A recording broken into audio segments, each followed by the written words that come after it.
کہاں کی نیند اور کہاں کی بھوک۔ صبح کو نور کے وقت پھر جا کر موجود ہوا، سلام کیا، فرمانے لگا کہ لو اپنی بیٹی ہم نے تم کو دی، خدا مبارک کرے، تم دونوں کو خدا کی حفظ و امان میں سونپا، جب تلک میرے دم میں دم ہے میری آنکھوں کے سامنے رہو، جب میری آنکھ منجھ جائے گی جو تمہارے جی میں آوے گا سو کیجو، مختار ہو۔ کتنے دن پیچھے وہ مرد بزرگ جاں بحق تسلیم ہوا، رو پیٹ کر تجہیز و تکفین کیا، بات تیجے کہ اس نازنی کو مبارک ڈولی کر کر کاروان سرا میں لے آیا اور مجھ سے کہا کہ یہ امانت ملک صادق کی ہے، خبردار خیانت نہ کیجو اور یہ محنت مشقت برباد نہ دیجو۔ میں نے کہا اے کاکا ملک صادق یہاں کہاں ہے، دل نہیں مانتا، میں کیوں کر صبر کروں، جو کچھ ہو سو ہو، جیوں یا مروں اب تو عیش کر لوں۔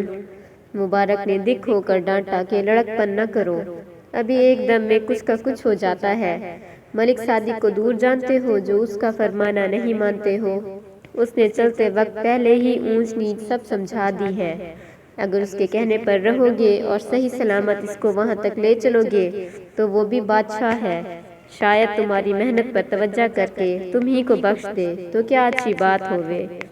بارے اس کے ڈرانے اور سمجھانے سے میں حیران ہو کر چپکا ہو رہا، 2 سانڈیاں خرید کیں اور کجاووں پر سوار ہو کر ملک صادق کے ملک کی راہ لی۔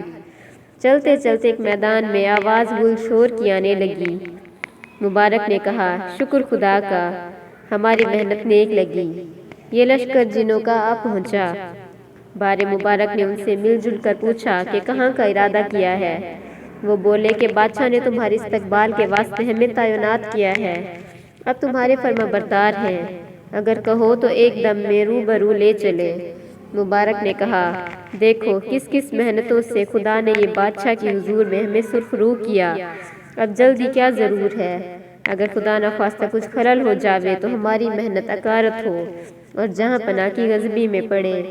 سبھوں نے کہا کہ اس کے تم مختار ہو، جس طرح جی چاہے چلو، اگرچہ سب طرح کا آرام تھا پر رات دن چلنے سے کام تھا۔ جب نزدیک جا پہنچے میں مبارک کو سوتا دیکھ کر اس نازنی کے قدموں پر سر رکھ کر اپنے دل کی بے قراری اور ملک صادق کے سبب سے لاچاری نہایت منت گزاری سے کہنے لگا کہ جس روز سے تمہاری تصویر دیکھی ہے خواب و خورش اور آرام میں نے اپنے اوپر حرام کیا ہے، اب جو خدا نے یہ دن دکھایا تو محض بیگانہ ہو رہا ہوں۔ فرمانے لگی کہ میرا بھی دل تمہاری طرف مائل ہے کہ تم نے میری خاطر کیا کیا حرج مرج اٹھایا اور کس کس مشقتوں سے لے آئے ہو، خدا کو یاد کرو اور مجھے بھول نہ جائیو، دیکھو تو پردہ غیب سے کیا ظاہر ہوتا ہے۔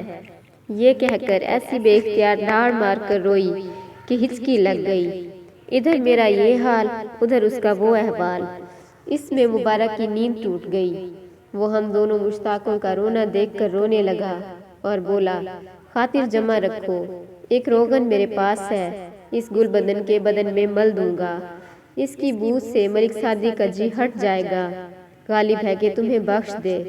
مبارک سے یہ تدبیر سن کر دل کو ڈھارس ہو گئی، اس کے گلے سے لگ کر لاڑ کیا اور کہا اے دادا اب تو میرے باپ کی جگہ ہے، تیرے باعث میری جان بچی، اب بھی ایسا کام کر جس میں میری زندگانی ہو، نہیں تو اس غم میں مر جاؤں گا۔ اس نے ڈھیر تسلی دی۔ جب روز روشن ہوا آواز جنوں کی معلوم ہونے لگی، دیکھا تو کئی خواص ملک صادق کے آئے ہیں اور 2 سرے پاؤ بھاری ہمارے لیے لائے ہیں اور ایک چوڑول موتیوں کی توڑ پڑی ہوئی ان کے ساتھ ہے۔ مبارک نے اس نازنی کو وہ تیل مل دیا اور پوشاک بنوا کر ملک صادق کے پاس لے چلا۔ بادشاہ نے دیکھ کر مجھے بہت سرفراز کیا اور عزت و حرمت سے بٹھایا اور فرمانے لگا کہ تجھ سے میں ایسا سلوک کروں گا کہ کسوں نے آج تک کسوں سے نہ کیا ہوگا۔ بادشاہت تو تیرے باپ کی موجود ہے، علاوہ اب تو میرے بیٹے کی جگہ ہوا۔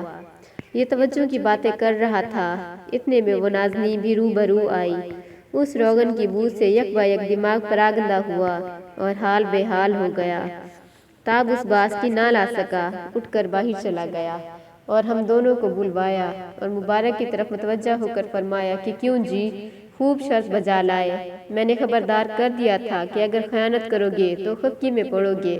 یہ بو کیسی ہے؟ اب دیکھو تمہارا کیا حال کرتا ہوں۔ بہت جزبز ہوا۔ مبارک نے کہا کہ غلام مرہم سلیمانی لگا کر روانہ ہوا تھا۔ مبارک سے جواب سن کر میری طرف آنکھیں نکال کر گھورا اور کہنے لگا تو یہ تیرا کام ہے، اور طیش میں آ کر منہ سے برا بھلا بکنے لگا۔ اس وقت اس کے بدقہاؤ سے یوں معلوم ہوتا تھا کہ شاید جان سے مجھے مروا ڈالے گا۔ جب میں نے اس کے بشر سے یہ دریافت کیا، اپنے جی سے ہاتھ دھو کر اور جان کھو کر سر غلاف مبارک کی کمر سے کھینچ کر ملک سعدی کی توند میں ماری، چھری کے لگتے ہی نہڑا اور جھوما۔ میں نے حیران ہو کر جانا کہ مقرر مر گیا۔ پھر اپنے دل میں خیال کیا کہ زخم تو ایسا کاری نہیں لگا، یہ کیا سبب ہوا؟ میں کھڑا دیکھتا تھا کہ وہ زمین پر لوٹ لاٹ گیند کی صورت بن کر آسمان کی طرف اڑ چلا، ایسا بلند ہوا کہ آخر نظروں سے غائب ہو گیا۔ پھر ایک پل کے بعد بجلی کی طرح کڑکتا اور غصے میں کچھ بے معنی بکتا ہوا نیچے آیا اور مجھے ایک لات ماری کہ میں تیورا کر چاروں شانے چت گر پڑا اور جی ڈوب گیا۔ خدا جانے کتنی دیر میں ہوش آیا۔ آنکھیں کھول کر جو دیکھا تو ایک ایسے جنگل میں پڑا ہوں کہ جہاں سوائے کیکڑ اور ٹینٹی اور جھر بیری کے درختوں کے کچھ اور نظر نہیں آتا۔ اب اس گھڑی عقل کچھ کام نہیں کرتی کہ کیا کروں اور کہاں جاؤں۔ نا امیدی سے ایک آہ بھر کر ایک طرف کی راہ لی۔ اگر کہیں کوئی آدمی کی صورت نظر پڑتی تو ملک صادق کا نام پوچھتا۔ وہ دیوانہ جان کر جواب دیتا کہ ہم تو اس کا نام نہیں سنا۔ ایک روز پہاڑ پر جا کر میں نے بھی ارادہ کیا کہ اپنے تئیں گرا کر ضائع کروں۔